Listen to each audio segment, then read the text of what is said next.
timid kid now to having this power. I'm looking at people. I'm looking for problems now. Yeah. Because now I see confidence. You know what I'm saying? Yeah. So yeah, that's what that did for me. What's going on, people? Welcome to the channel, Enlighten Me. So today I'm going to be talking to one of my good friends. His name is James, and he's going to be sharing about his life experience, what life was like before salvation, before meeting Christ, to what life is like right now. Now, he's been through an amazing journey. What an experience this guy's got. I'm going to let him talk about it. I'll sit down with him, talk, explore, find out, more intricate details of certain things. In fact, he's going to explain for himself. But really, this is for the skeptics out there, the atheists. I really want to know what your thoughts are. So if you can comment down below and let me know what you think. Do you think this guy just needed a crutch, like religion, to help him to cope with life because of his experience when he was young? What are your thoughts? Comment down below. Let me hear what you have to say about his story. I'm going to be making more videos about this in the future, talking to different people. Also, we'll be going on the streets to evangelize, talking to people about, what they think about religion, what they think about God. So stay tuned on this channel. So if you can like, subscribe, comment down below, let me know what you think and share, do all that good stuff that YouTubers ask. I'm asking for that as well. So let me know what your thoughts are, and then I'll meet you on the next one. Peace.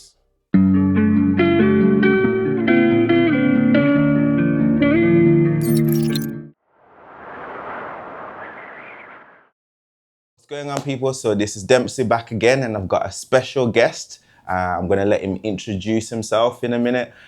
So this guy, I've known him for, how long have I known you now? About 2-3 years, is it longer than that? Longer than that. So from Potter's House. So when I first started going there, it's got to be, we're looking, what, 4.5 years-ish? Yeah. About 4.5 years. Yeah. So about 4.5 years. Yeah.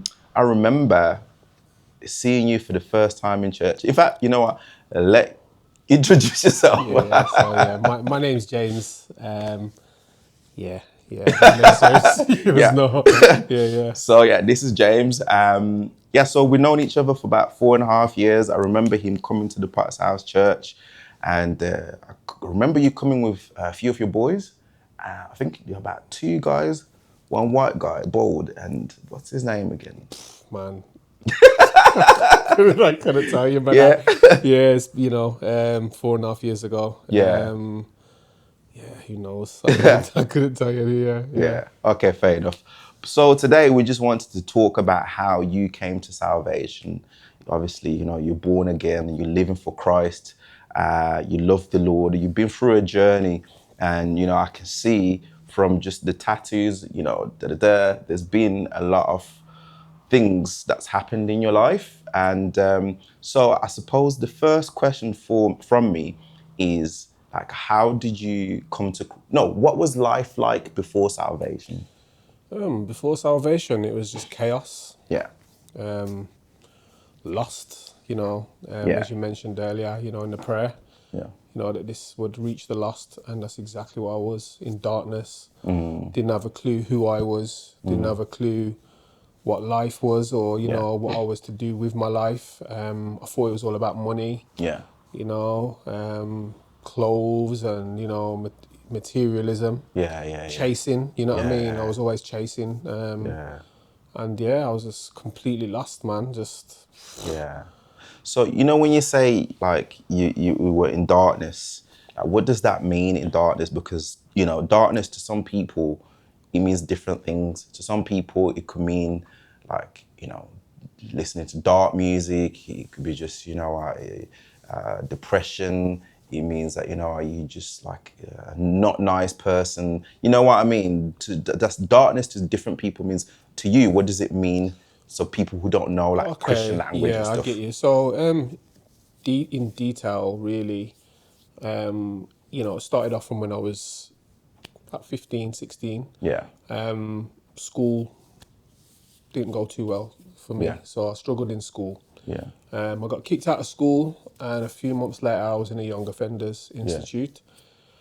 And it was the worst thing that could have happened, you know, being in that environment with criminal, you know, young criminals and, you know, whatnot. Yeah. And I was easily influenced. So Yeah. being around that Yeah. just kind of really like pushed me into Yeah. that. Do you know what I'm saying? Not that I was an angel before, but, you know, as soon as I went there, and then when you come out, you just get this hero's welcome. You get all the glory from the people, you know, in your area. Like, you know, going to jail is like a badge of honor, you see. Yeah. And I was 16, and I enjoyed it. I enjoyed the fame of it. Do Bravado you know what I'm and- saying? yeah, yeah. You know, the attention I was receiving from my peers and that. Yeah.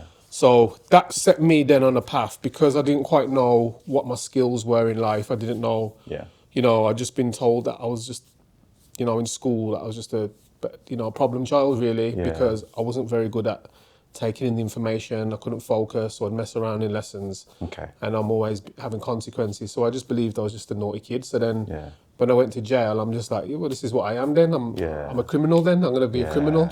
Yeah. So then from there, it just got darker and darker and darker, you Yeah. know, and selling drugs, you know, carrying firearms, Oh, wow. you know, got stabbed pretty bad, had a punctured lung, internal bleeding, had a surgery while I was awake. I had to do emergency surgery. Were you awake? While I was awake, yeah, had their hands. The could surgeon feel- had their hands in my body, And you could feel felt- my ribs. I could feel it inside me, like, and I was swearing. Did they forgot to put anesthetic or something like No, that? they gave me anaesthetic, but they couldn't put me to sleep. They said they had to do the procedure while I was While awake. you're awake? Okay. Yeah, so I lost a lot of blood in that. Yeah. And I just remember swearing and that, and it was just calm down, stop with the language. And like, you know, my I don't know how language- my just language- calm down, mate. Calm down. Yeah, Somebody's like, got like fingers inside hands, you. yeah, like the language was like, you know, I'm like, that's the least of my concern, you know.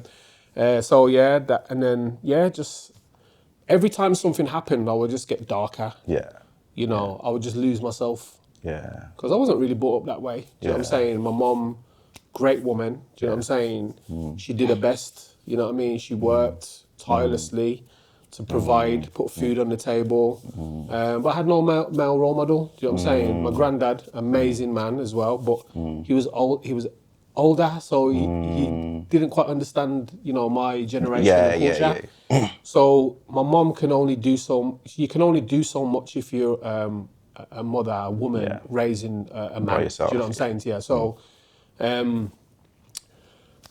I just broke all the boundaries that my mom put in. I just crossed them. I just leaped over them, and I just didn't respect anything. Do you know what I mean? So my mom struggled to be able to manage me going into my teenage years. But I had a good life. Do you know what I'm saying? I didn't have no wild upbringing or anything like that.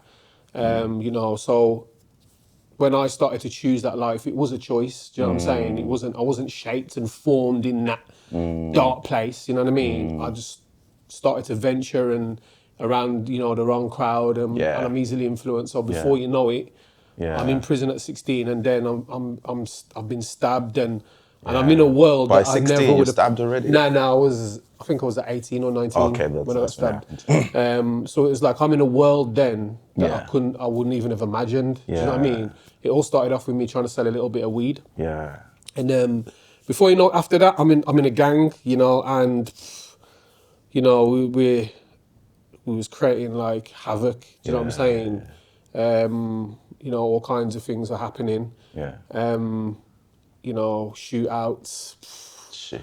You know, like so many things. Yeah. Do you know what I mean? And just lost. And we all had similar stories. You know what I mean? Yeah. Like no male role models, mums trying to contain us, and you know, and we just run riot. And then you've got more people like that around you. You just all feel like Superman, like who can touch us? Do you know what I mean? So we was all inspiring each other. Yeah. Just to, Yeah. you know, just self-destruction we was really on. There was not much thinking. Yeah. Do you know what I mean? And the more reputation you get, the more power, the more people respect you, the more you want, and you start chasing this like it's a drug. Do you know what I mean? And it ended up, and then I ended up in prison after a fatal car crash. One of my friends crashed a car. I ended up in the hospital. One of my friends in the passenger. How old were you at this age? 20 years old. Yeah. So my friend crashed the car. on the way back from somewhere called Cider House. And I was rushed into hospital. Unbeknown to me, my friend had died at the scene. And I was living at his house at the time, sleeping on his settee. You know, I was, my life, like I said, chaos. You know what I mean? My mum kicked me out. My mum kicked me out of the house. She found, you know, some things I shouldn't have had in the home. So she kicked me out. Yeah. And didn't have nowhere to, you know, rest my head. Everything was just chaos. Like I said, there's no peace in that world. You may get money, you may get, you know, the things, but you lose all peace. You know, everything's a mess. So then I went to prison. I got arrested for a firearm from the car crash, and I got 7 years. In 7 years. 7 years, yeah. So I only did half though. Yeah, because Did half, got parole. license. Yeah. And then came out, and I was a dad at 18 as well. I was a young dad. You know, and I was like a young-minded, you know, at 18. I wasn't a grown-up 18-year-old. I was very young-minded, you know what I mean? Took no responsibility for anything, you know, and now I'm a dad. So, you know, obviously I didn't get that right, you know. So, yeah, but I'm a dad, got a beautiful little girl. I ended up I was in prison when she was 2. I got locked up, got my 7-year sentence. How did you feel, man, like being... In prison? Didn't that influence you, you know, having your daughter, didn't that influence you to like change? Because you've got somebody that you need to look after other than yourself? You know what? Probably no. I'll tell you why. Because her mom, you know, her mom did a good job. Do you know what I'm saying? Yeah. Her mom looked after her. So I just felt like my daughter's secure. Her mom looks after her. You know what I mean? And I didn't know the importance of having a dad. Yeah. Because I'd never had it myself. Yeah, so... Do you know what I mean? Yeah, yeah. So to me, it was just, you know, Okay. what's a dad? Do you know what I mean? So- Like, you know, so...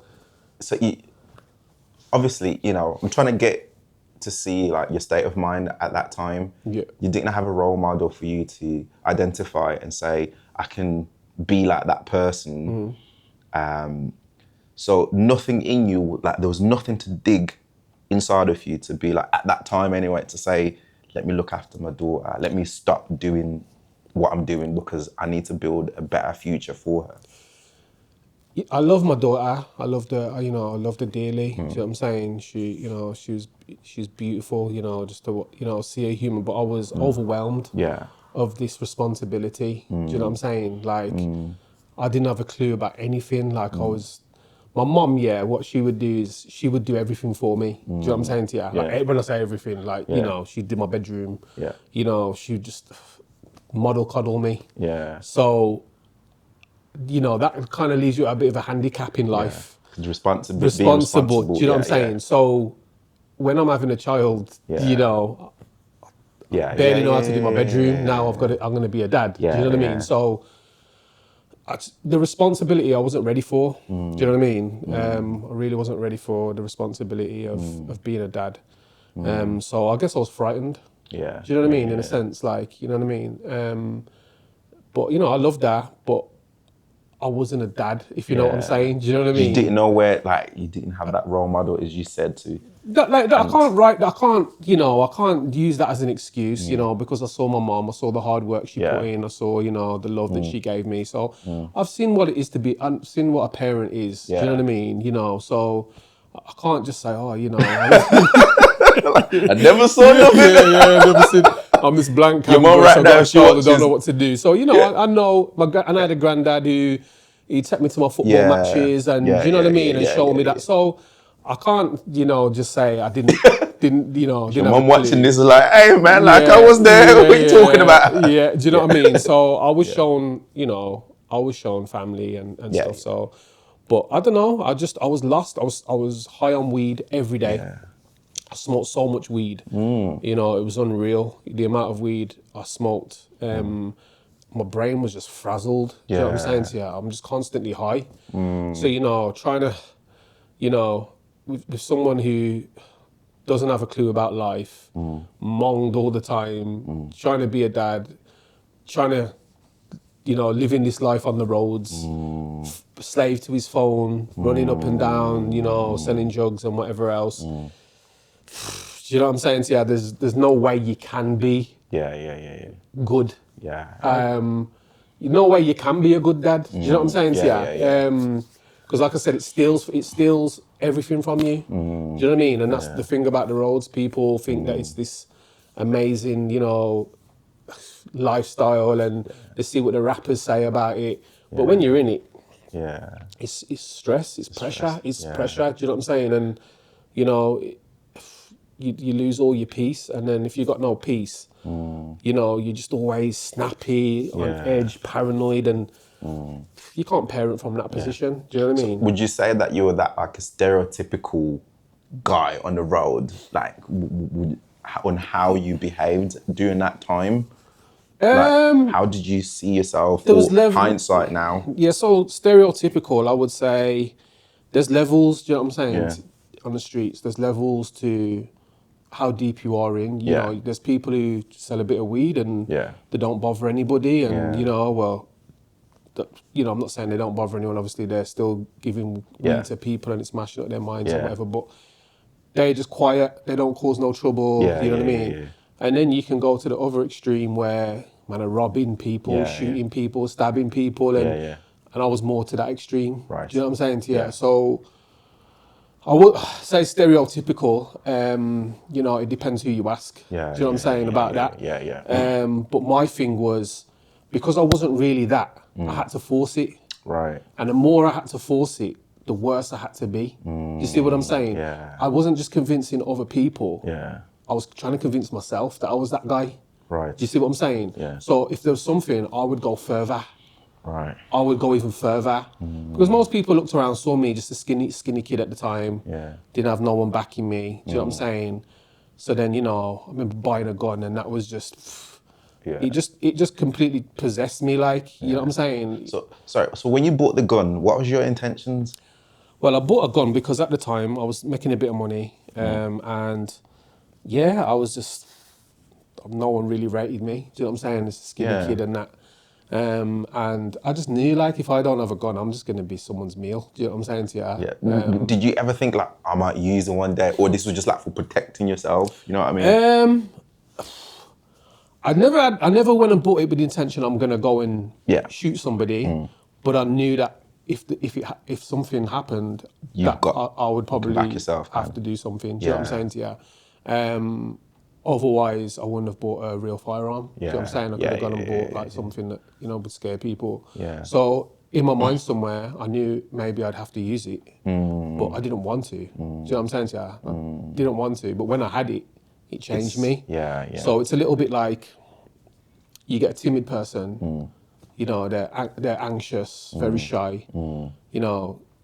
You put them on a dance floor with the lights on, they ain't going to be doing no dancing, right? Yeah. Get some alcohol down them. Then, you know what I mean? Next thing you know, they're pulling out shapes and whatever else. And the gun was like that for me. Right. So I've gone from this timid kid now to having this power. Yeah. I'm looking at people. I'm looking for problems now. Yeah. Because now I feel confidence. Do you know what I'm saying? Yeah. So that's what that did for me. But that was the worst thing I could have ever have done. Yeah. Because now I'm going to places that I you never wouldn't would have considered. Yeah. Do you know what I'm saying? Because because of the power you feel. Wow. It's actually crazy because like we went to the same school as well. That's the other thing. Like you're a year above me, weren't you? Couple of years above, Couple of years? Yeah. How old are you now? I think I'm 41 now. 41, yeah. 39. So maybe 2 years above me. Yeah. Don't remember, I don't recognize your face back at school. Yeah. Well, there's no mask, there's no tattoos. But talking about the tattoos, like, you're covered with tattoos. It's something that's obvious when people look at you. Yeah. Obviously, they see the tattoos. How did that come about, having tattoos all over your body? Well, it started off, when you're young and there's just, you want to, there's just certain things when you're young that you think, I want to do that when I'm older, kind of thing. Yeah. And, tattoo was one of them. I want a tattoo. Do you know what I'm saying to you? And I got my first tattoo and it was my daughter's name. And I remember going to the shop and I was eager. I was very eager as a young person, had no patience. So we go to this tattoo shop and I ask them, tell them I want this tattoo, explain what I want. He's like, I'll book you in. It'll be like 3 weeks or something. Yeah. I'm like, I can't wait 3 weeks. And he could see that I wasn't feeling waiting the 3 weeks. Oh, I've got like an apprentice or whatever. Yeah. He can do you now. I'm like, yeah, can you do me now? He's like, yeah. These times I'm not looking at his work or anything. Yeah, I'm just like, yeah, just tattoo me now. So we tattooed my daughter's name on my arm, and it was just horrible. Yeah, I'm not gonna bait out the shop or anything. Yeah, but it was the worst tattoo ever. It was just this blocky bent writing down my arm, and I just looked at it, I was like, oh my word, what have I done? Yeah. So anyway, I'll go to another tattoo shop and they fix it up in it, and it looks a lot better. But then after that, like I got my whole body of just nothing, and I got this one tattoo there, and it just looks like it looks a bit lonely. So before you know it, I'm adding a little bit and a bit more and a bit more. Then all of a sudden you've got one bit of your arm done, and you're looking at the rest. Yeah, I've got to go symmetrical now. So then you start tattooing the other one, and then before you know it, I've got an addictive personality. You see? So before you know it now, I'm completely covered in tattoos, and more it was the rap culture as well. I used to listen to a lot of American rap music. So when we're talking about the male role model, that was what took the place for me of a male role model. The rappers were literally like my preachers and pastors and mentors. Do you know what I'm saying? When I would listen to a rap, I wouldn't just be listening to it, I'd be dissecting the words. I'd be watching the rap videos of what clothes they were wearing. I'd be wearing the clothes, what they were wearing. I would find, the drugs that they were taking in America, the lean and stuff like that. I'd be drinking that. It would literally be my, do you know what I'm saying to you? It was my religion. Rap was beyond just music. It was literally like my religion. Do you know what I'm saying? So if anything them rappers were doing, you were doing. I was doing. Do you know what I'm saying? So the American rap music, a lot of them had tattoos on their face. And that for me was just it was just so many different things that fitted into. For, first was the rap music that inspired it. But then also was in that world, you want to be intimidating. Do you know what I'm saying? So I don't necessarily want to have to do anything. It's not my first, do you know what I'm saying to you?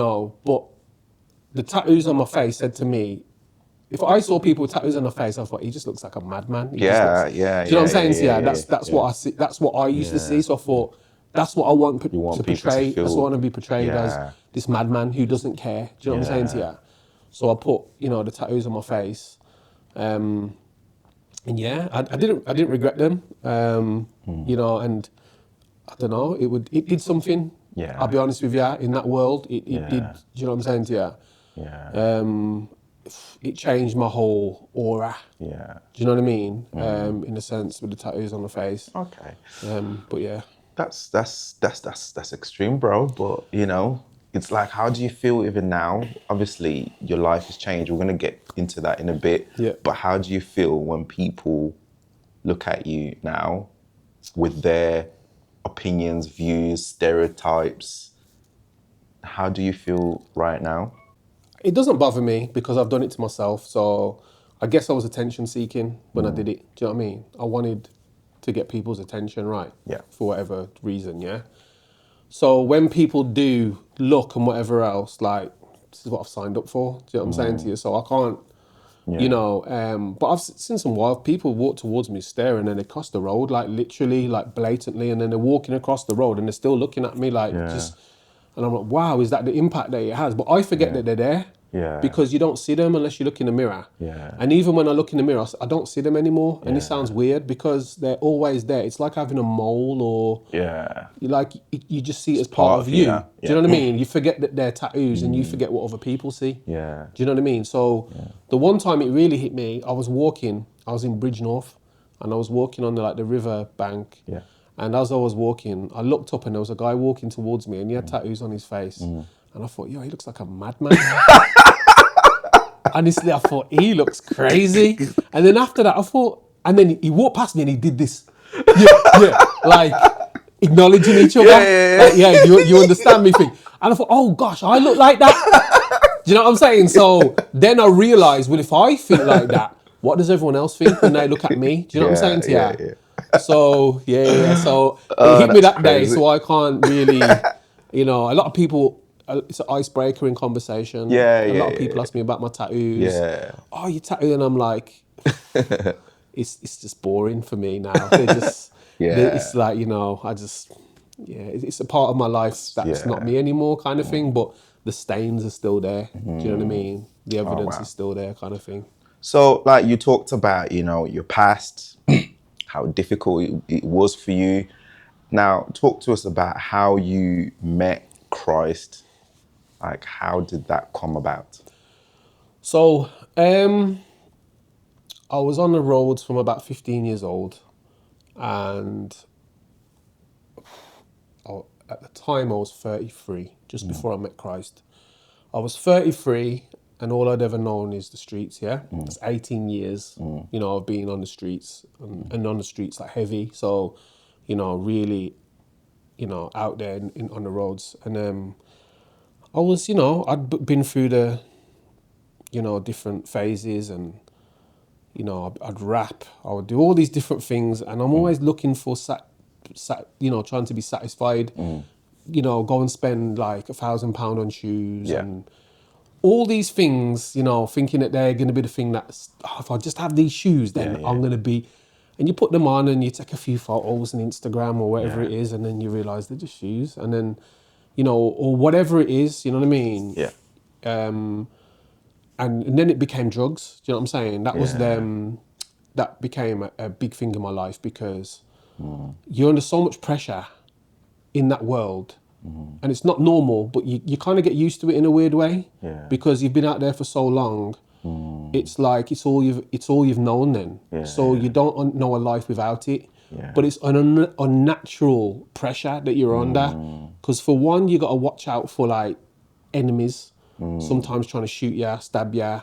You know, you've got your own friends, you know, so-called friends that really, do you know what I'm saying to you, not really your friends, and, you know, at any moment, you know, they could be trying to, you know, come up on you for your money or whatever. You know, you've got the police, you know, raiding your house, or, you know, armed police putting you down on the floor in the middle of the road. So many crazy things. That's happened. That's crazy, man. You know, there was a time we was driving to Bridge North, me and 3 of my friends, and you know, this is not to glorify it, but just to give you some context of, you know, I mean, as we was driving, a car drove down the street and smashed into the front of my friend's car.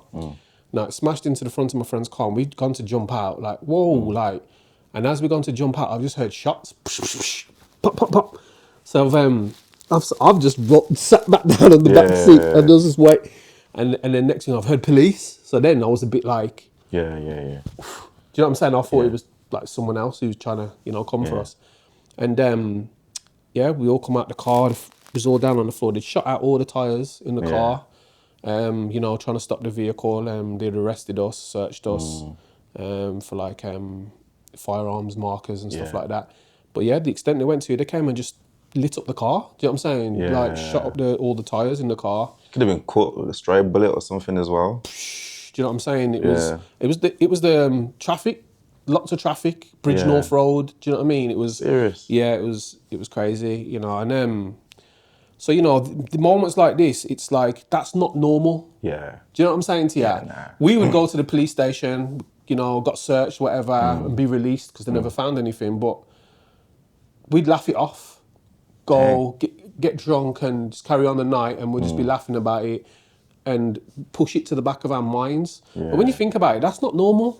This is Do you know what I'm saying? It's not normal. Now I am where I am, and I look back and I'm like, what on earth? Do you know what I'm saying? Like, that's just wild. Like, but that's the kind of life you live, and you kind of like, that pressure that you're under, you know, you don't realise how much pressure you're on, so you kind of, you get on with it. You compartmentalise it, you push it to the back of your mind, and you learn to put it away and pretend like it's not that big of a thing. Do you know what I'm saying? And then, like I said, the drugs, you know, taking drugs became my escape because of all the pressure. Like, human beings aren't meant to be under so much pressure on a daily basis. That age as well. Like, do you know what I'm saying? Now, this is probably, I'm going into my 20s and then 30s now. Do you know what I mean? But, you know, but there was, you know, crazy things. Like I said, I got stabbed at 19 and, you know, and whatnot. So there was pressure from the very get-go of that lifestyle.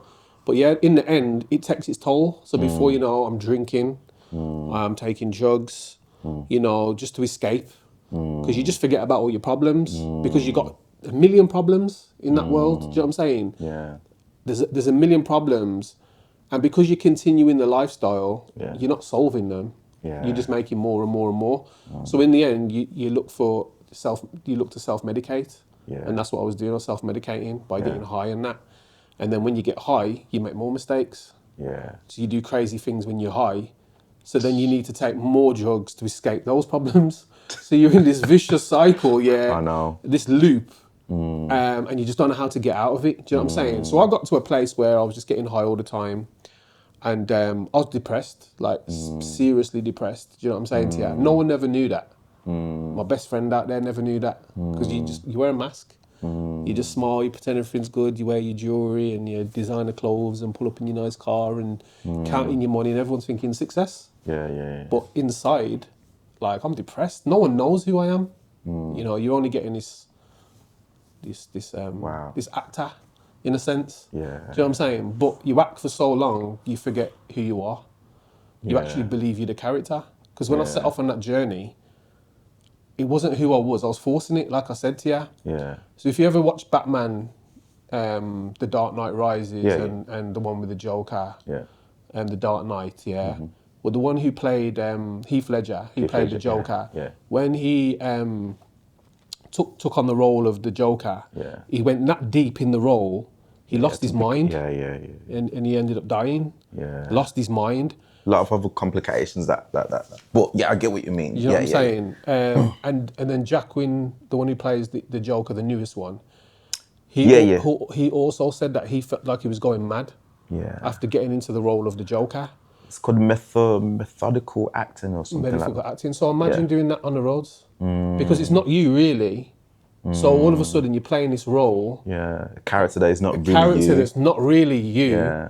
And all of a sudden now you start to believe you're the character. Wow. Do you know what I'm saying to you? Wow. So I'm actually, and then you're wearing a mask, and then in the end, it's like, I can't take this mask off. Like, who am I now? Do you know what I'm saying to you, kind of thing?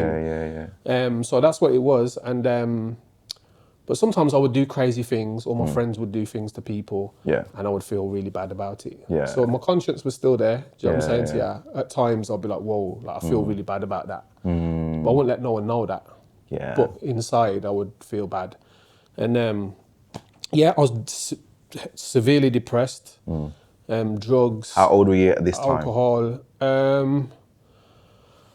I'd probably say about 28, 27. I started to get that way. But, you know, towards just before I found Christ was at the worst. I got to a place then where I was taking codeine, cough medicine. And again, come from the rap culture. You know, your rappers were all drinking it. You know, I became intrigued by it. And as soon as I got the opportunity to drink it, I drunk it. And that was it then. As soon as I drunk that, this is my escape. You know, this is my escape from life. And I'd be drinking it and I'd go into this little bubble and I wouldn't care about anything. It would just be me and this drink. And I'll be drinking it and like I said, I was seriously depressed. And I would drink it to the point, and there's a lot of rappers dying from it as well. A lot of rappers would die from this codeine, cough medicine. And they'd overdose because you don't quite know how much you're already overdosing to get the feeling from it. Don't try it, you know what I'm saying to you, it'll ruin your life, honestly. And that's what it did. And so severely depressed, and, you know, I'll be drinking this drink, and a lot of rappers were dying from it and stuff. And I remember just getting to a place where I thought, I wish I'd just drink this and not wake up. That's where I got to. Wow. I didn't plan.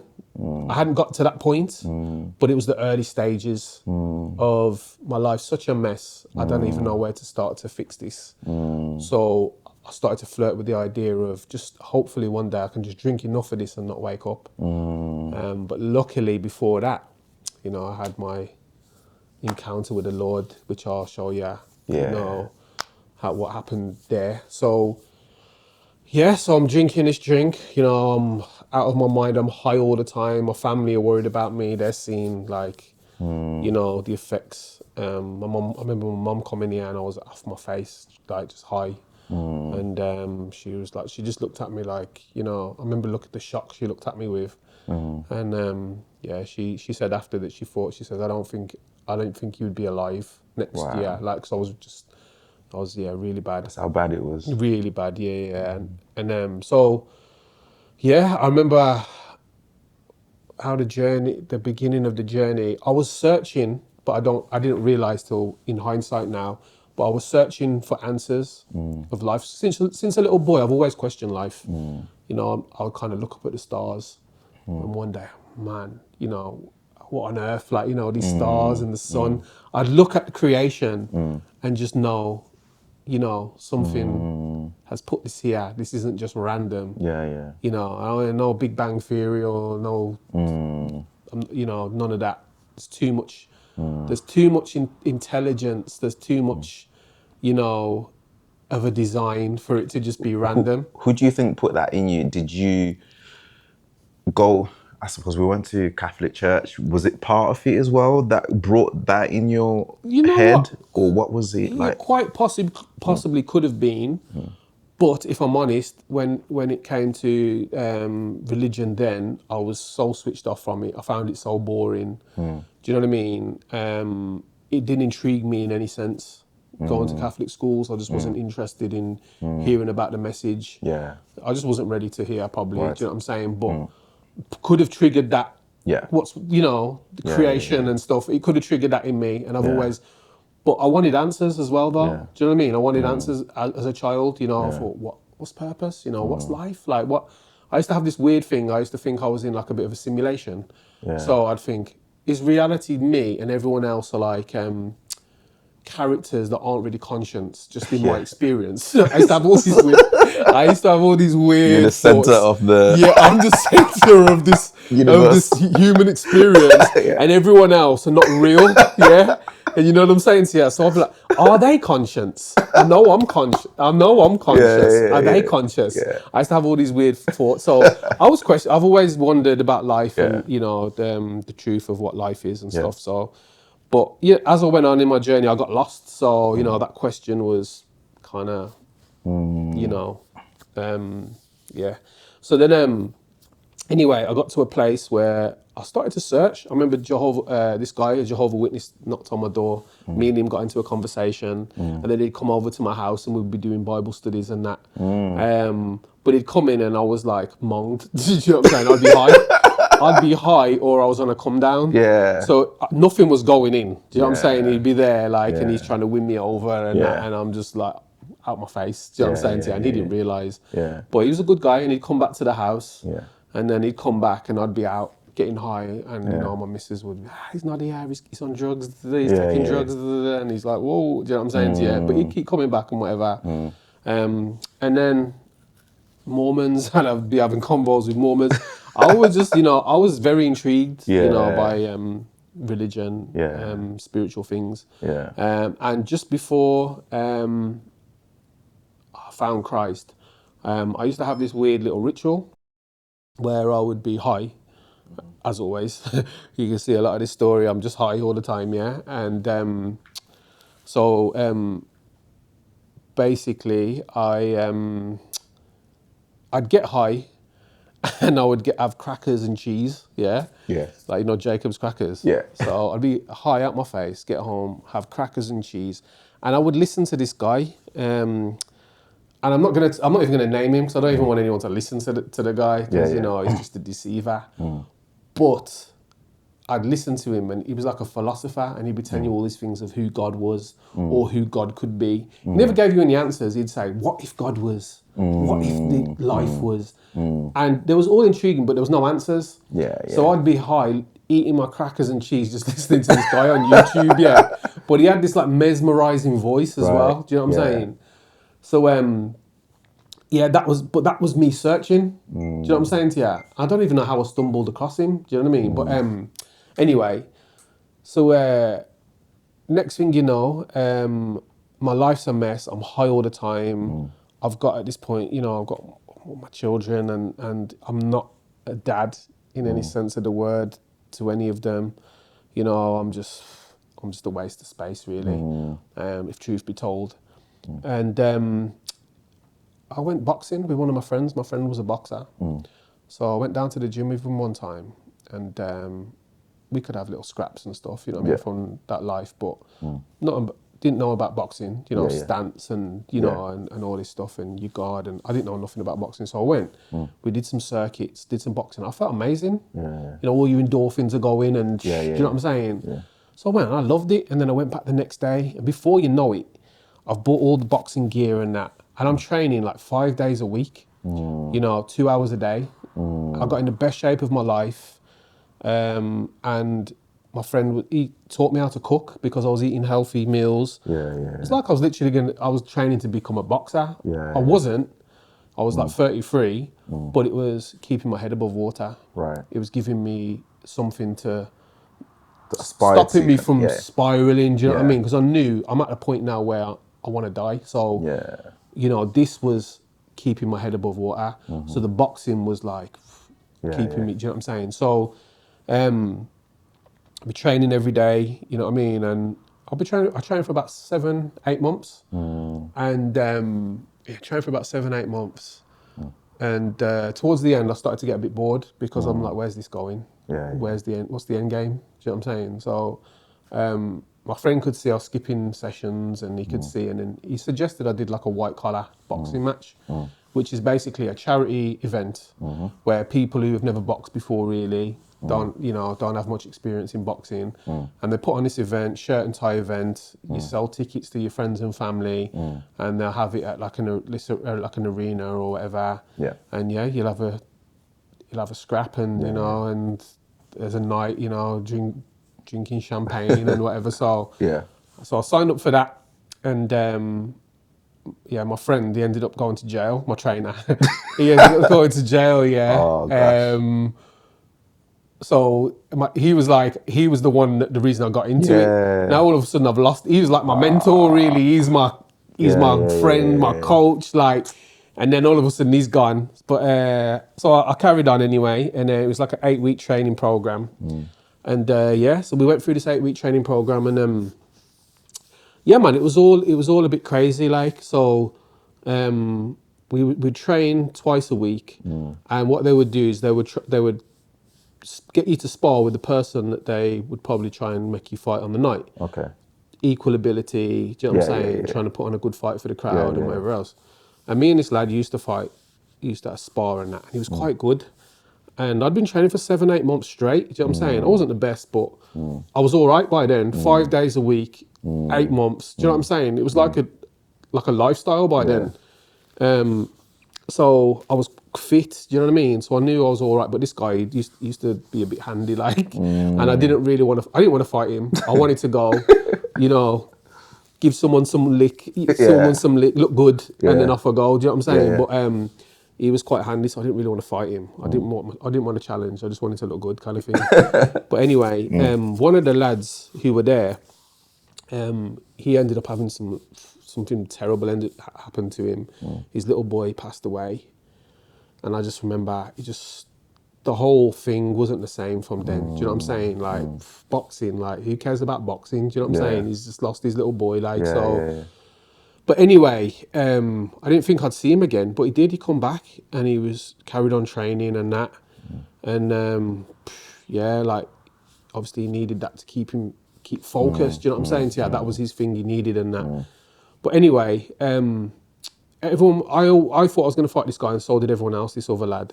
And anyway, we had this event where we had to be like, we were told who our opponents were going to be, and we had to have a face-off and all that. Try and make it like the real, you know, like the real thing, like. And so I remember going there, and something inside me told me that I was going to be fighting the guy who'd lost his little boy. And when I say I knew it, it was like someone had just sat down and said to me, "You're going to be fighting." I knew it beyond anything. I just knew it. And I was there, and I just put my head in my hand on the way there. I was like, oh my gosh. It was weird. And then I was like, I don't want to fight him. Do you know what I'm saying to you? Like that's not even going to be fun. Do you know what I mean?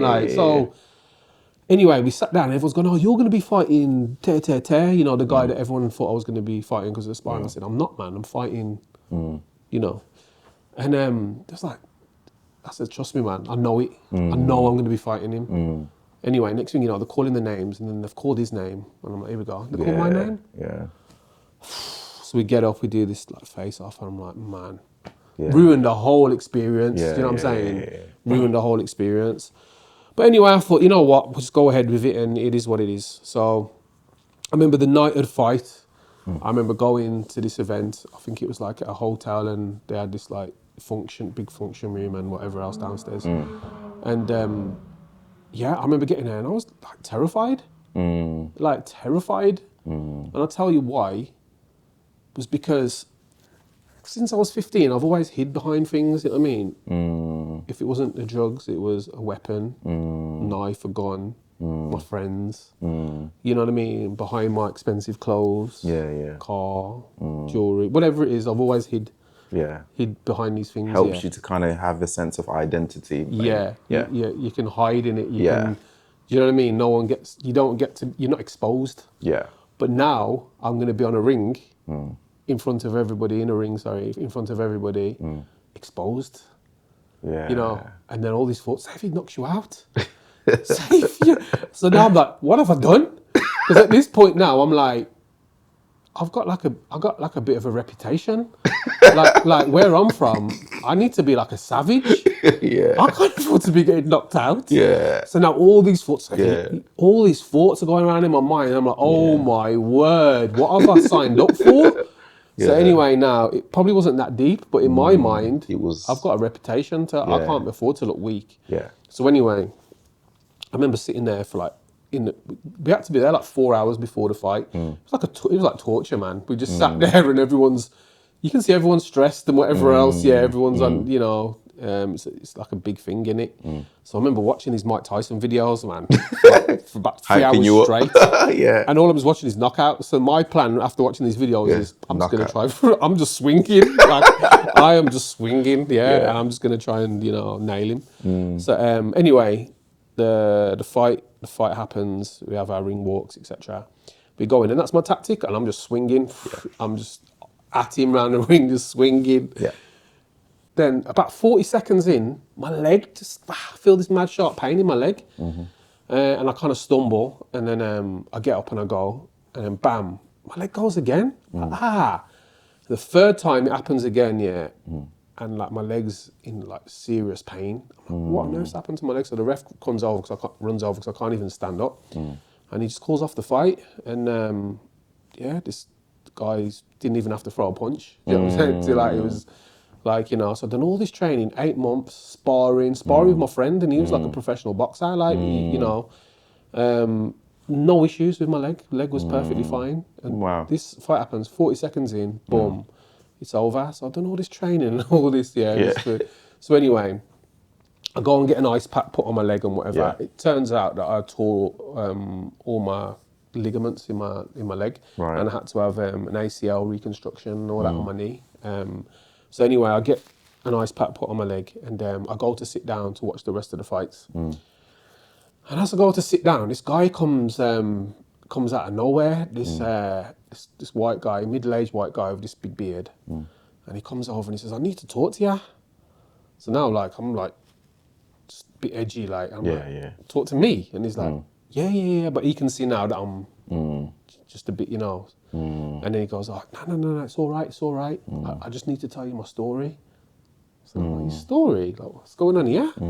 So anyway, now I said, "Yeah, cool." So then he goes on to tell me his story, and he tells me about how he'd found Christ, how he'd witnessed miracles.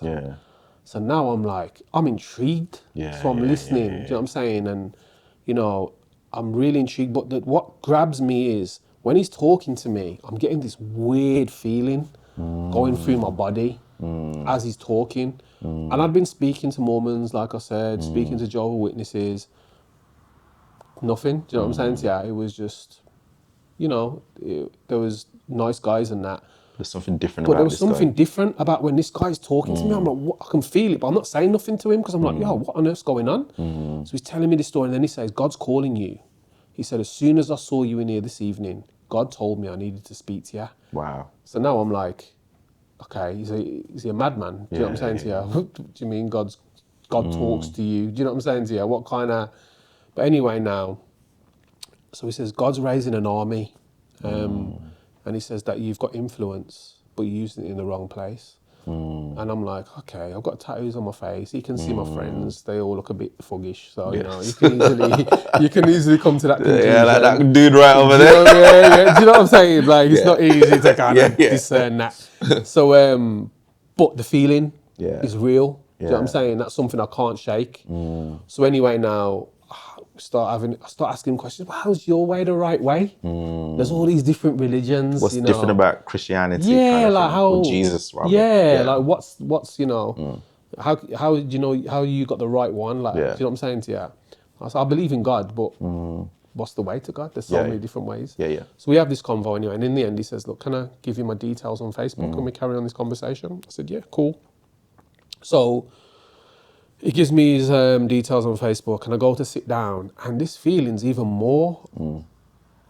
Like I'm feeling overwhelmed now by this feeling, and as I'm sat there, one of my friends are like offering me a drink. Yeah.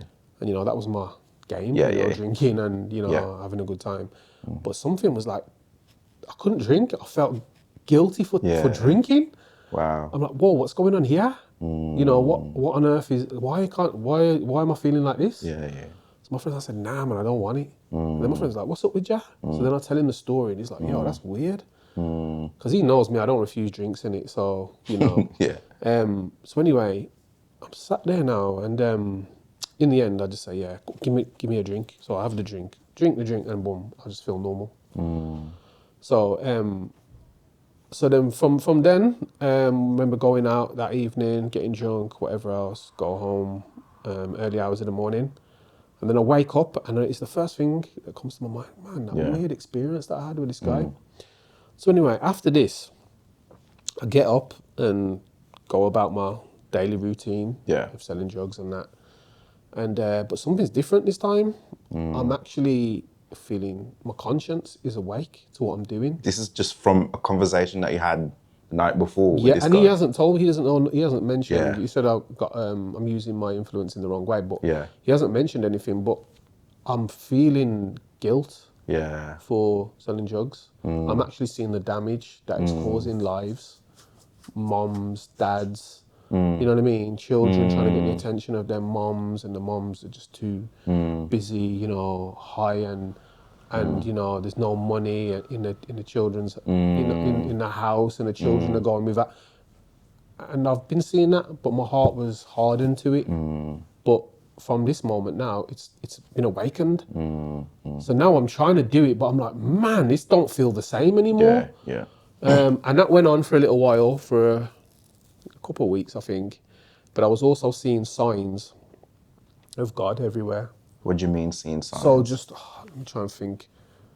I'd just switch on the telly, be something about God, or we'd go somewhere and someone would say, about God. And it's like everywhere I was going, it was like constant. You're a bit more conscious about God, would you say? Yeah, I would say maybe that. Maybe I was more attentive to, do you know what I'm saying? But I was like, I was tuned into anything that there was of God. I was just, vroom, vroom, vroom, do you know what I mean? So anyway, after that, I'm like, man, what's happening to me? So after that, I was in my house, and what ended up happening was I was drinking this cough medicine, this codeine cough medicine. It's opiate based. So the same way that heroin addicts would experience withdrawals if they tried to stop taking is the same as this codeine cough medicine. So I decided I was going to stop drinking that, you know, after this encounter. And I experienced those withdrawals. And for about 2 nights, I got no sleep whatsoever. So I was up for 2 solid days. And I remember the third day, I'm like, I can't have another night with no sleep.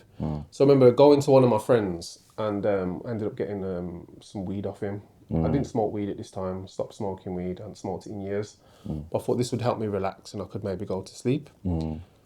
So I got this weed, I smoked about half a spliff out my window and threw the rest away. And I sat up, I was in bed, and I was watching TV. And next thing you know, I have this out-of-body experience.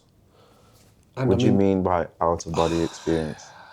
it's so hard and it sounds crazy. I just said that like, I've And I was experience. like, Yeah, like you it's just, just like just yeah, like drinking. you went shopping to Sainsbury's Yeah. or something. So it's just so hard to explain it. It wasn't a dream. It was more real than this. Yeah. Yeah. You know, it's like, you know, in cartoons when you see, like, let's say the cartoon is lying down and then you see the body floating out. No. That's what people think out of body Okay, yeah, experience. okay then, You know fair what I mean? enough. Yeah, okay. So I was sat up watching the TV and the next thing you know, I'm like, boom, I've been transported. I don't know if my body, I couldn't see my body, so I can't say whether but I was transported and I'm in the presence of a light. Right. And this light, I'm experiencing love in a way that words cannot express. Yeah. I felt the love from this light. Yeah. Such in the most words. There's your nothing I whole could body, do to like- give it justice. There's nothing earthly I could use to explain this experience. Yeah. But what it was for me growing up, my mom was an amazing mom, but because my dad weren't around, my mom didn't have the support really of anybody. She had to go and work all the time. Yeah. So I was always with like family friends, babysitters. So I was never a part. I never had like that family unit, and do you know what I'm saying? Having that. You know, my mum went back to work when I was 2 months old. Do you know what I'm saying to you? So as a baby, you know, them were the critical years, spending time with your mum and whatever else.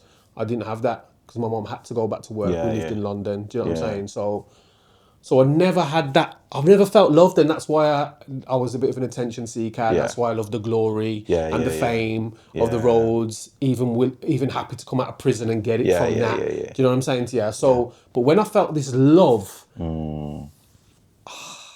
it was like it's what I've always been. Yeah, you got something that you've always wanted and never had. Yes. You felt that feeling. Yes. Yeah. Drugs, nothing. Like, there's nothing that could compare to this encounter that I had, yeah? No words to explain it, no earthly words. Yeah. But looking in the Bible when it speaks about the angels and they're saying, holy, holy, and they're just in front of the throne of God saying that, some people probably think, oh, is that all they do? Like, don't they get bored? Yeah. But listen, if you're in the presence of this, Yeah, you're going to be. you wouldn't want to leave it. So, You would not want to leave it. Do you know what I'm saying? Yeah. Yeah, how powerful, how beautiful. I would want to be in that for eternity. That's what it was. did you recognize what this thing was? Could you attribute it to like God, Christ? Okay, so you know what I mean? it didn't say to me, I am the Lord Jesus Christ. Yeah. It didn't do that. Yeah. But it spoke to me, but not with words like we're speaking. Yeah. It was like, it was pure. It was the purest form of language, but it was just like a knowing. So you just knew. It was so pure. Yeah. It was beyond words. Yeah. I can't explain it. But what it did say to me was that what had happened to me when I'd met this guy was I encountered the Holy Spirit. That's what I felt. The reason I felt guilty because I was under the conviction of the Holy Spirit. Yeah. Do you know what I'm saying to you? And I've never read the Bible before. Yeah. So all these things I'm hearing from the presence of this light, after I'd read the Bible later, then it all made sense. Yeah. Do you know what I'm saying? I mean- Yeah. It was all biblical, what this light was saying, without me ever reading the Bible, but I read it afterwards. What would you say to skeptics who might say, well, actually, you know, you've lived a life that's terrible. You just needed something to get you out. And maybe that feeling made you think, oh, there's a God out there. But really, instead, it's just your body, your mind telling you that you need something different in your life. Okay, so yeah, very good question. I tell you why, because I was also that skeptic. Yeah. Because if I'm going to change my life, I can't change my life on something that's not real. Right. I had to be 100% certain that this is real for me to live for something. I can't live for a lie. Yeah. Do you see what I'm saying to you? Yeah. I can't live for something that's not real. Yeah. Do you know what I mean? Yeah. I've looked into other religions. You understand? I wasn't happy with what was there. Do you know what I mean? This will make sense as to why, because I didn't just, because even then when I experienced this presence, so Yeah. I will carry on the story and then I'll explain why, as a skeptic and Yeah. whatever else, this for me was 100% God. Yeah. You know, there's no doubt in my mind. Yeah. Yeah. So from that, then it's speaking to me, and it tells me also to watch a film called The Matrix, which I will explain. The Matrix with Neo and Morpheus. Morpheus, Yeah. etc. I'll explain why that's important. Yeah. So anyway, I have this experience, and it was the most. I don't want to leave it. Yeah. If that was me and that was my life done, Yeah. it was that amazing. I don't even know if you'd think about anything on earth. Yeah. Like, and that sounds bad. I love my family dearly. I do truly love them. But I wasn't thinking about anything Yeah. while I was in the presence of this. Wow. Yeah. That's so. Then I'm sat back up in a blink, and I'm just like making noises. Yeah. I'm just making these noises. I Yeah. can't even articulate. Yeah. It was like I was overcome with Yeah. just this, and I'm just squealing. I'm just making some noises, and I wake up my Were you by yourself? no, my now wife, but girlfriend at the time. Yeah. She's asleep. Yeah. I've woke her up. Yeah. You know, I'm going crazy, and she's like, "What's up?" And I'm just looking at you. You wouldn't even believe me if I told you. Do you know what I'm saying? And you know, she knows I get high. You know, that's been my biggest problem in all my relationships in the end, me getting high. Yeah. Do you know what I mean? So, and this is why for the skeptics. All right, this is the important bit. So, after I have this experience, I'm sat there and I'm like, what on earth just happened to me? Yeah. So now I'm piecing it all together. You know, I'm really piecing everything together. I met this man, you know, at the boxing. He could have just been a madman. Do you know what I'm saying to you? Yeah. Like, he could have been a madman, whatever. But what was the feeling though? I don't know. Maybe I was just kind of conjuring it up. I don't know. Maybe it was like you said. Yeah. I want that. I wanted it that bad. Yeah. Maybe I've just, you know, I don't know. All right then. What about all the signs of God? Again, I could have been looking for them things. I'm looking for them. Do you know what I mean? Looking for God now. Yeah. Maybe it's that. All right then. What about you feeling guilty? I don't know. Maybe my conscience is kind of awake because, you know, I'm starting to think on good and evil and the bad things I'm doing because of this, you know, it's kind of awakened that in my mind or whatever. All right, what about the outer body experience? Yeah. That can be explained away. You just smoked, you know, half a spliff. Yeah. You know, you haven't had sleep for 2 days. Yeah. You know what I mean? You could be it could be psychosis. Yeah. Do you know what I'm saying to you? Yeah. You know, so I'm explaining it all away. So then I'm sat there and I'm like, okay. And I say, okay, then what? So something just comes to me, pray. So I say, okay. And then my prayer is this: God, if you're real, if, like this guy said, that you are calling me. Boxer. Yeah, from the boxing. boxing, yeah. I said, I need a sign.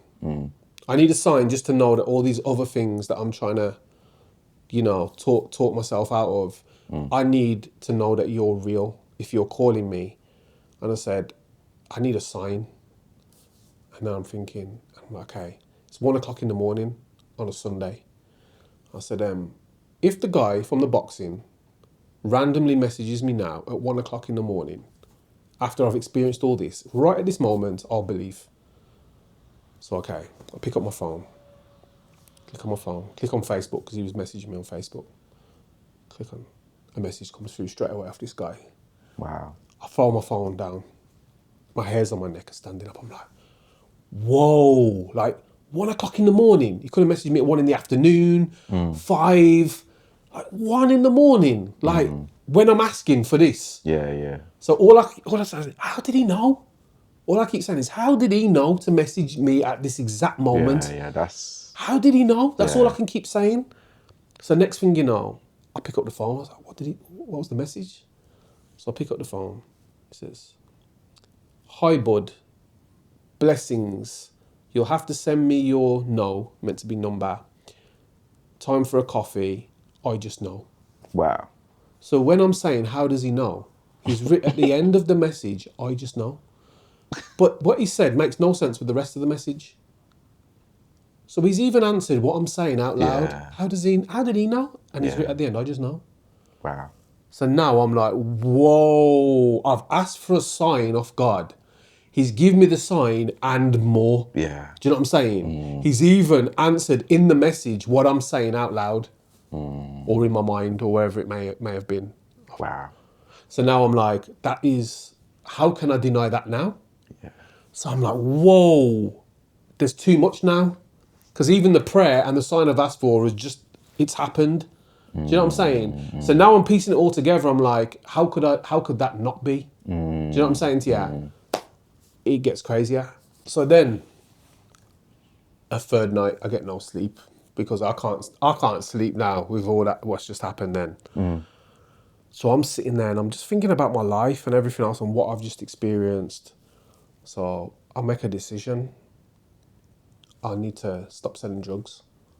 And I never knew what repentance was because I just believed repentance was just saying sorry, making confession, whatever else, But I fully understood what repentance was. I knew to follow God, I have to stop doing what I'm doing. I have to deny myself. You know what I'm saying to you? And that was a big thing for me because it's all I'd ever done since I was 15 years old till I was 33. Wow. So it was terrifying. And at this time, nobody's really talking to you about Christianity. No. It's just you. Yeah. Like. Yeah. This guy wasn't even sharing like the doctrine and of Christianity and even he didn't even really tell me the gospel. Yeah. Like he would just, God's calling you. Yeah. He's raising an army. Yeah.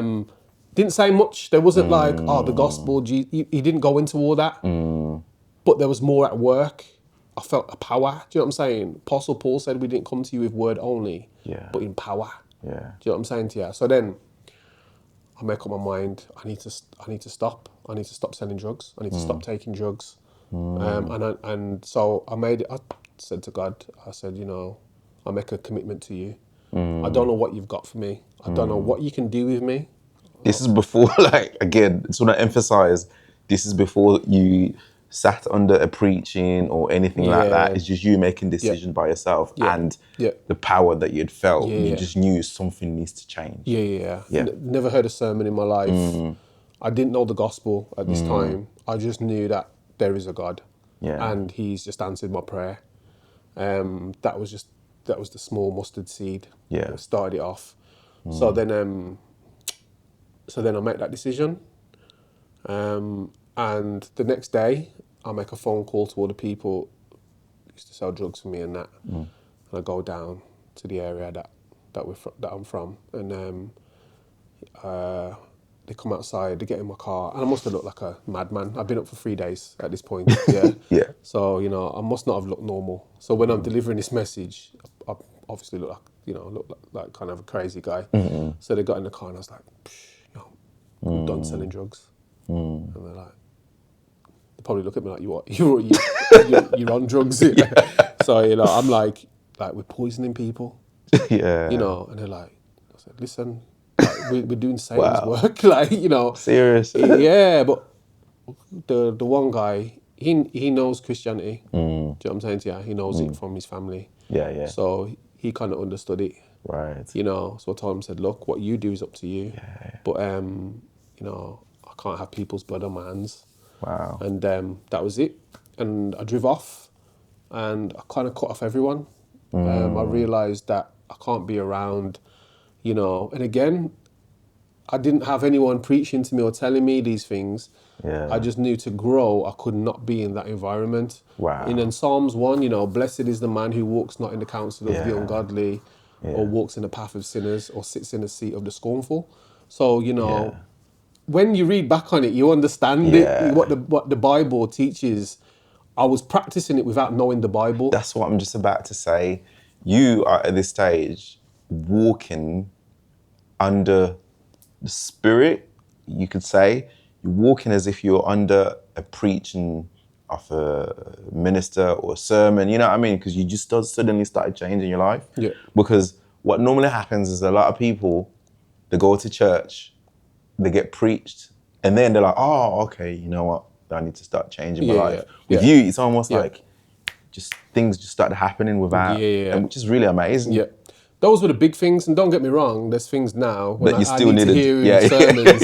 I need to deal with that. But God needed to clear those massive things out of the way, because they were like, if I didn't get them out of the way, I've just got I got no chance in this journey. Do you know what I'm saying? Yeah. So the big things had to be smashed out of the way. Do you know what I'm saying?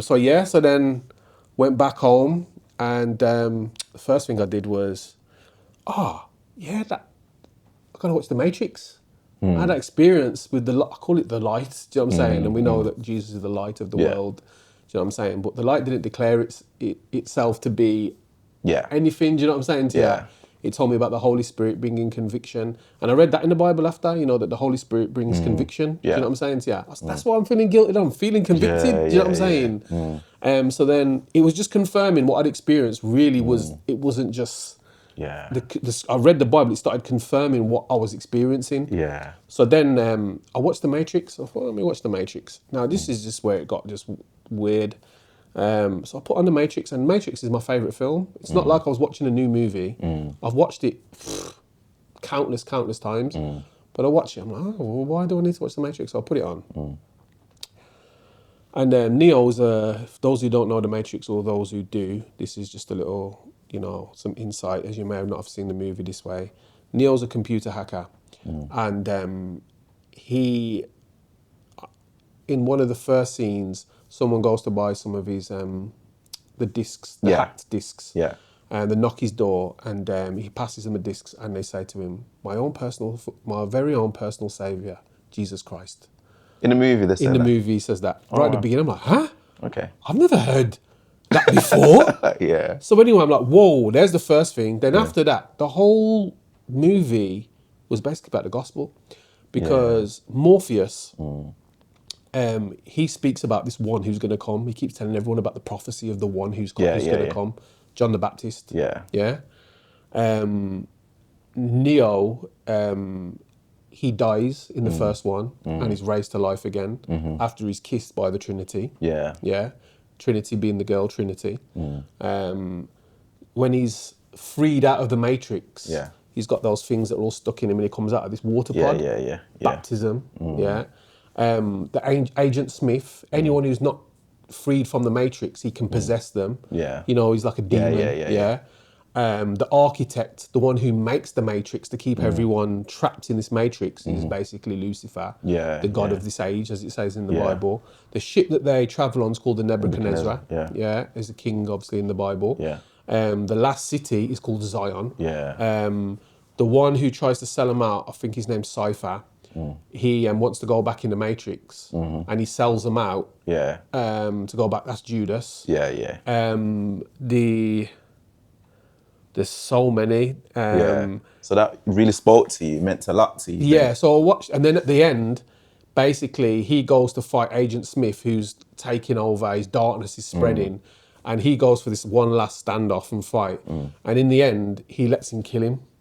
Neo, the one, lets Agent Smith kill him, and he kills him, and he's like, he goes to celebrate like he's won.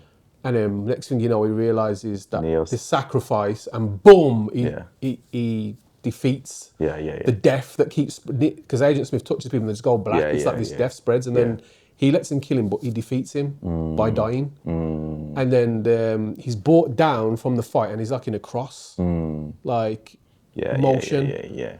So I watched the film and I was like mind blown. So then I realized then that this encounter I had wasn't just a psychosis. There was an intelligence, and it even pointed to something that I'd watched and knew to show me the gospel. Do you know what I'm saying? Not that that's there's not some weird stuff in there as well. But it used something I could relate to show me the gospel. So I watched that and I was like, what on earth? So then, from then, I went to church. I'd already been saved when I had that experience that night, and I decided I was going to stop selling drugs. So that was you went to church. Did somebody invite you to church? Okay. So the guy from the boxing. Okay. So he was yeah. my only reference point Yeah. to church and Yeah, whatever yeah. else. So I was in touch with him. Even him, me and him was talking on Facebook Messenger. You know, so when Neo was talking to Morpheus, on the computer, like me and him were talking on Facebook. You're like, Do you know what I'm saying to you? It was just weird. Yeah. And then, so then I went to church, and man, it was just beautiful. It was just worship. They were singing. Man, I wanted to cry. Like, I held it together. I don't want no one to see. I'm still got all that pride Still that image, got all kinda. that pride and that. But man, it was so beautiful. And at the end, the preacher preached this sermon, and every word. And I can't tell you today what he preached, but it resonated felt- with me. Fully resonated with me. And then in the end, he just said, anyone who wants to give their life to the Lord Jesus Christ. And I'd already done it. But what do you mean you'd already done it? I'd already gave my life to the Lord when I experienced Through your journey and stuff like that? when I experienced on that night. That night, okay. When I said I need to stop selling So, drugs. explain, what do you mean by giving your life to So Christ? I didn't know the scriptures. Yeah. I didn't know, some of the scriptures as if to say, those who lose their life for my sake will find it. Yeah. I didn't know be a living sacrifice, holy and acceptable, which is your reasonable service. The deeper things. I didn't know those scriptures, but I knew. Right. I'd never read them, but I knew that's what I had to be. Okay. I had to just let go of my life Yeah. and follow God. Not my will, God's will. Right. I knew that. Right. Do you know what I'm saying? In that experience that evening, I knew I couldn't be taking my drug dealing ways into my journey with the Lord. Yeah. I knew that. Do you know what I'm saying? Yeah. So so I'd give my life to the Lord already that night. Yeah. But this was like a public. The public declaration. I put my hand up straight away, and everyone come around me and they're holding my hand, praying for me. Yeah. And it was just a beautiful moment. Wow. And from then some few crazy things happened. My son never had a sense of smell. He was never been able to smell as long as he could. We've never seen him smell, and I never really realised it when he was young. It's not something you're really conscious of, someone smelling. You just never mentions anything about smells. He got to a certain age, and then, my wife was like, he can't smell, So what do you mean? She says, and then after I noticed, he can't smell. You know what I mean? He'll never mention like smells or anything. Yeah. So then we tested, he's like, nah, like, can you smell? And he just doesn't know what we're saying. He doesn't know what a smell is. Took him to the hospital. They couldn't work out why he couldn't smell. And then we got in prayer because, I've witnessed power now. So I believe in the power of Jesus. God can do something. Yeah, so I got in prayer and watched him smell. Wow. Watched him, and to watch someone smell for the first time is so weird. Yeah. Because it seems mad to us because we take it for granted. But to see someone who didn't have it to then have it, and then like doing this, like it was just so weird. It's like Jesus opening the eyes of the blind. Yes. Can't do so. Yeah. It's you. Yeah. It's even. Would you say that even made your faith even more solid because you're witnessing all these other things as well? Yes, exactly that. Yeah. Because of this supernatural spiritual experience, my faith was just so high. Do you know what I'm saying to you? And I was saying that it's nowhere near it was then now. Yeah. Do you know what I mean? As I've got more civilized and more comfortable and, and I hope to return to that kind of faith. Do you know what I mean? But I witnessed some crazy things at the beginning. Yeah. And another one, which is a big one, which led me to where I am now, as in my career and work.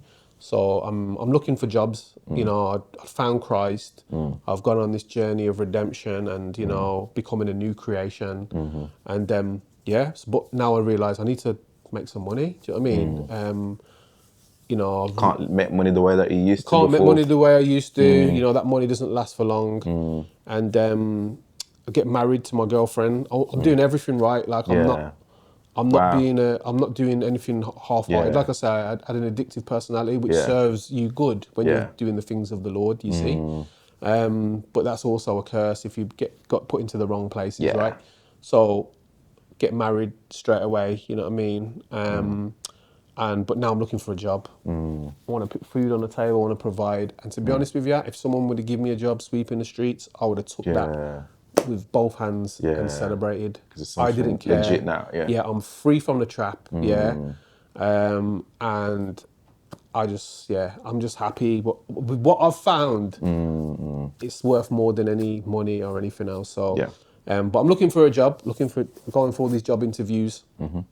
and yeah, not getting anywhere. You know, I've got nothing going for me.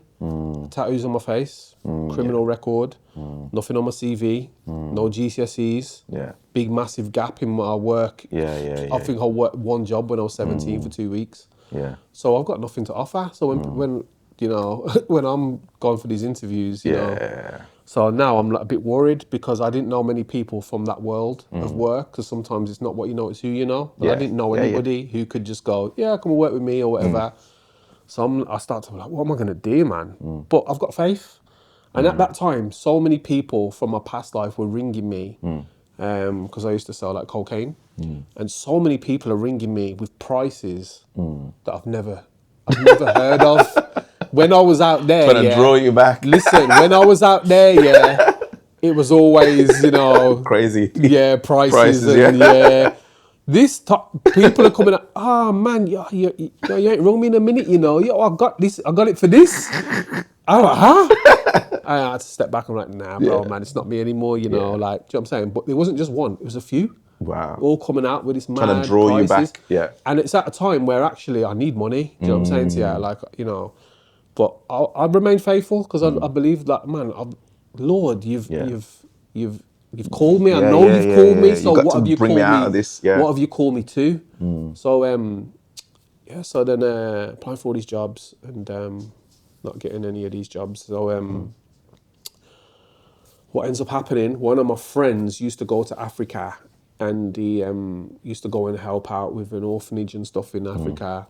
And a pastor from one of the villages, he became his good friend and that. And he came over to England. I'm not too sure what he came over for, but my friend invited him over to his house. So we invited all of us. Said, come over, man. He's got some amazing stories and stuff. So anything Christian happening at that time, I'm there. Any fellowship, any church service, like I was zealous. I was everywhere. Do you know what I'm saying to you? Just feeding on everything. Yeah. So we went to this house, and he started sharing all these stories about miracles that had happened in the village. Children born like with no sight, and they got prayed for and they can see. And because now I've experienced things that I'm not a skeptic anymore. Yeah. You know what I mean? I'm now like, I believe it. Do you know what I'm saying to you? So anyway, at the end, he said, look, can I pray for you all? So we all agreed, and he went round. There's a circle of us, and he goes round and he's praying for everyone, and he's saying something to everyone as he's going around. And he gets to me and he says, "You're going to show the young people the light." So I'm like, okay. So it was just a bit of a mysterious, you know, statement he's made in it. Yeah. Show the young people the light. You've left me puzzled there. Do you know what I'm saying? What do you mean, show the young people the light? Yeah. So anyway, now after that, I started to get this thought. Maybe I could work with young people who were going down the same path as me or whatever.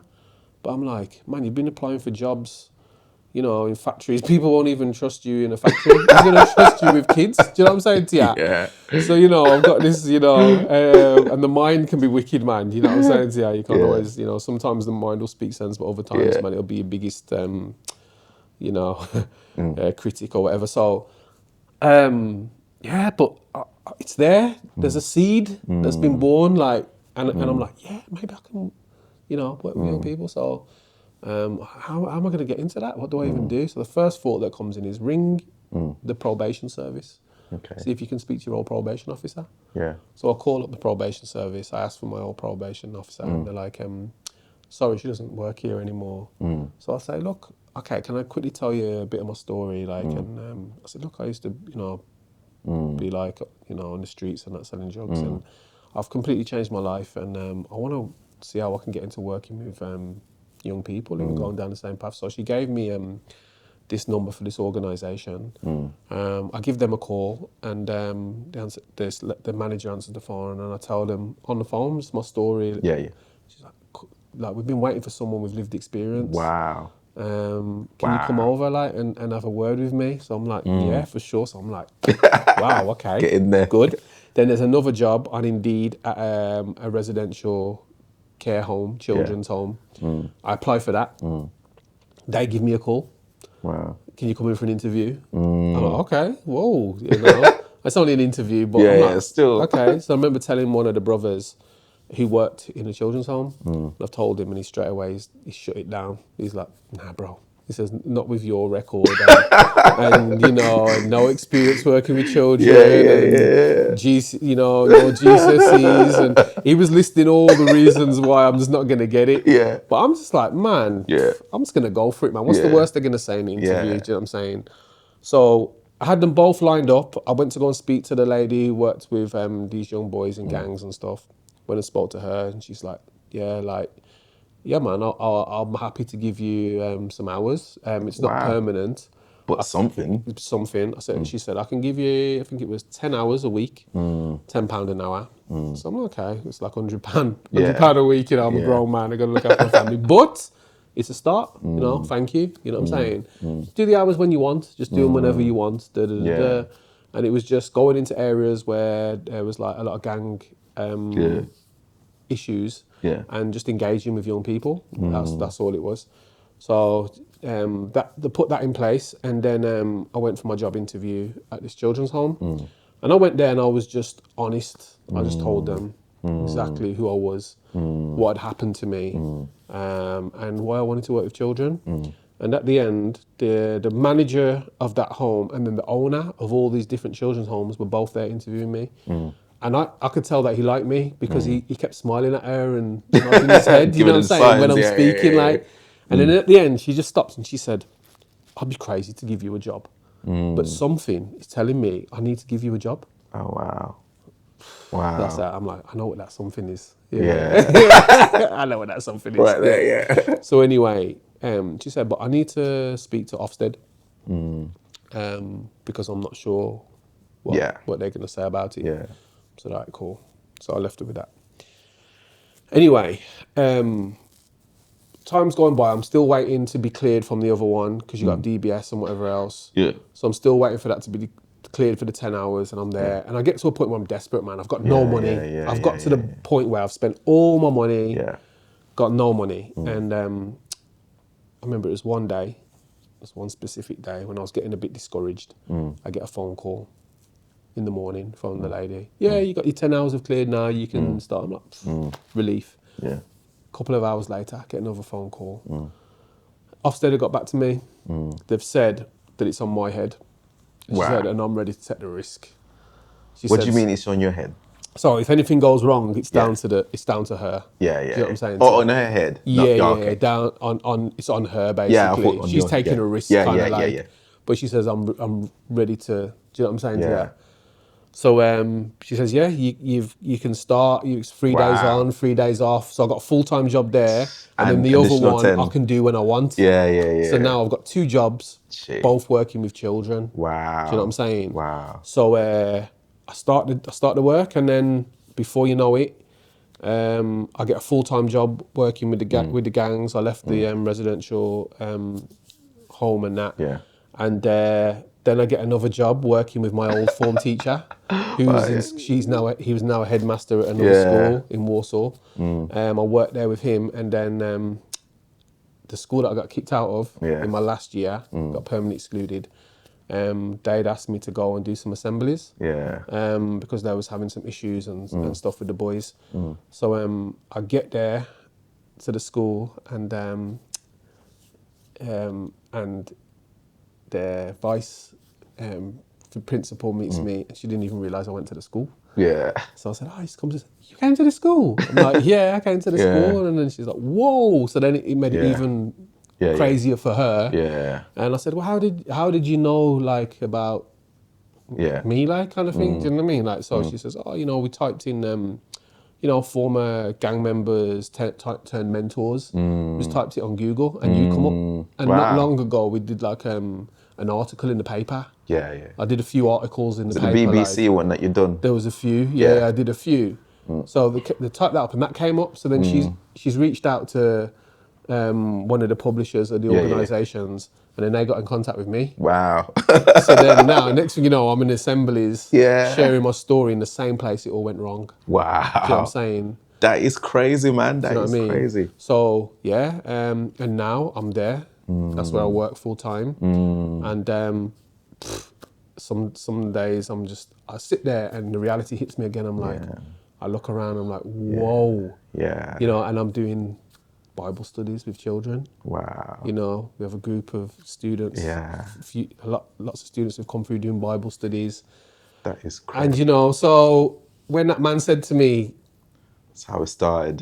you're going to show the young people the light, it was a bit mysterious when he said it, but now I'm like, whoa, okay. I see what you're saying. what he meant, yeah. So now, yeah, God is real. Too many things have happened that anyone could never turn around and say, you're looking for something. And like I said, I had to be certain before I went on this journey. Do you know what I'm saying? I couldn't just go in think, like the boxing, for instance. Yeah. I did that for 8 months. It was keeping me going for a bit. Yeah. But in the end, I gave up because where's it going? Yeah. It's not my life. It's not gonna, do you know what I mean? So when I encountered this, I was very diligent in making sure that this is real, the real deal. Do you know what I'm saying? Yeah. Because there were so many things where I could have said, oh, but it could be. And to a point now where it was just overwhelming. Wow. And then even now, things are just happening all the time. Even like this last week, I'm not going to go into the story, but it's a never-ending thing of just... God is just revealing It's not himself. blind faith. Yeah, Do you know what I'm saying to you? You'll pray for something and it will happen. You'll pray for something, not tell anyone about it. Yeah. And then it will happen. Yeah. It's just... Yeah. It's beyond, you know what I mean? So... Yeah, man, that's the story. That's the short version, by the way. Even though it's quite long, Yeah. You know, so much more to say, but you know, who doesn't have so much to say? 41 years on this earth and stuff, but yeah. So how long would you say that from the time you gave your life to God to when all these things, when, you know, you're getting a job, what's the time scale, time span? Okay, so when I first encountered the Lord Yeah. to getting my first job, Yeah. 6 months. 6 months. Wow. Yeah. So I had 6 months of just being in solitary, Yeah. you know, you know, and just reading scriptures, watching sermons, Wow. just kind of discovering who I was. Yeah. You know, it says, all things have passed away. Behold, all things are new. Yeah. You're a new creation. Yeah. Learning true purpose, who I truly am. You know what I mean? Because this mask and this character that I've been playing, it was a lie. Do you know what I'm saying? So now I know who I truly am, created in the image of God. Do you know what I'm saying? Every hair on your head is numbered. That's not many hairs, by the way. But you know what I mean? So really understanding who I was, my purposes and who I was truly always meant to be. Yeah. Do you know what I'm saying? And why I had those questions while I was a young kid, while I did question them things, you know what I'm saying? So anyone else who's out there now and, you know, they're questioning, what is life? What is truth? You know, Jesus says, I am the way, the truth and the life. Yeah. You know, so anyone who's questioning, don't take my word for it. Don't take your word for it. You know, it says, knock, the door will be open, seek and you will find. You know, so if you truly want to know, you know, the Lord, the creator of the universe, seen and unseen, he will answer. Yeah. If you pray that from a true heart and you truly want to know the Lord, you can change your life like that. Yeah. Do you know what I'm saying? No matter how dark it is, no matter where place you think you can't come back from, he can change it in an instant. Yeah. If you're willing, if you will lay down your will for his. Yeah. Well, you've heard it now. You know, you've heard James' testimony of how he went through a journey of living that dark life to where he is now. You know, I'm sure you can say that, you know, you're still growing in Christ. You Always, know, you never get to that place where you can say, I've reached, because it's a journey until you die, of us just getting to know Christ more and more and more. But it's a really powerful testimony, man, of God changing you, because you were at the bottom, you know, a life that a lot of people don't know about. You know, they just see it in movies and, you know, watching TV of these things that are happening on the news or whatever. You live that life, but how God can take somebody like that to where you are right now, you know, some people can try to say, you know, well, I've done it myself, you know what I mean? There's an element to it, but you went through an experience, an encounter with Christ, where he now has changed your worldview. Because I remember when you mentioned that, you know what, you used to think the world was like a matrix kind of thing where you were the center of the, like, you know what I mean? Yeah, literally, But really great to hear your testimony, man. And I'm sure maybe we might have something again in the future, talk about different topics as well. Can I just add something though? Yeah. This is something I want to do because, you know, if you're somebody who watches testimonies, the one thing I just want to add is, because usually you watch a testimony and then the testimony just ends. Yeah. And it's like happily ever after. Yeah. That's not the truth. Yeah. Becoming a Christian doesn't make life easier. Yeah. Sometimes it can make it harder. Yeah. Sometimes the challenges that it can bring after you do find Christ, sometimes like all hell is unleashed on you. Yeah. So I don't want anyone to be under any illusions Life is that, just you know, you're just magically- I walked off into the sunset. Yeah. And, you know, I still have my shortcomings. Yeah. I have battles all the time. Yeah. You know, but it's a life worth it. Yeah. Because I used to struggle and have my battles in a world that was a lie. Yeah. Do you know what I'm saying to you? I would rather do it knowing that the reward at the end of this, that little experience I had in that encounter with, in that place, that I don't even want to try and say what, do you know what I mean? Yeah. I wouldn't give it justice, Yeah. It's all worth it. Yeah. So let's just, I just wanted to get that clear, because so many testimonies, and that's the end. That's the end, is like, and then, like a listen, fairy there's going to tale. be battles, there's going to be struggles. I suppose you're going to fall. There's some consequences, you know, just because you're a Christian now, even myself, I'm sure all Christians can say the same thing. Just because you're a Christian, there are some decisions that you've made before salvation that go into your journey. You still have to go and fight through those battles. Yeah. But amen. Yeah. So thank you, James, for just doing this with me, man. I really appreciate it. You know, I just hope that somebody out there, you know, can be touched by your life. It's a really powerful testimony, and I really appreciate it. And, you know, we'll do something again next time. Amen. Yeah. Amen. Nice one. Cheers. God bless you, bro. Take care, bro. All right.